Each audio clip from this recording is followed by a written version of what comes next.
साम्राज्य, सामान्यांचा असामान्य आवाज। सोलापूर ग्रामीण जिल्ह्यात अवैध अग्निशस्त्रांविरोधात सोलापूर ग्रामीण स्थानिक गुन्हे शाखेने मोठी कारवाई करत माढा तालुक्यातील बेंबळे येथील एका पैलवानाला अटक केली।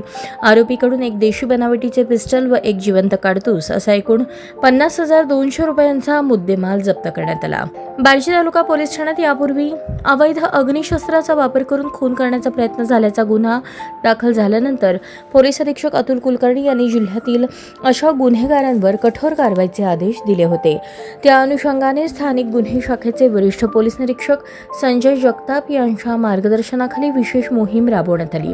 दरम्यान टेंभुर्णी येथे करमाळा चौक परिसरात गुप्त माहितीच्या आधारे पोलिसांनी सापळा रचला। हॉटेल सागर परमिट रूममध्ये संशयित इसम बसल्याची खात्रीशीर माहिती मिळाल्यानंतर पोलिसांनी छापा टाकत अभिषेक उर्फ भैया गायकवाड वय 28 राहणार बेंबळे तालुका माढा याला ताब्यात घेतले।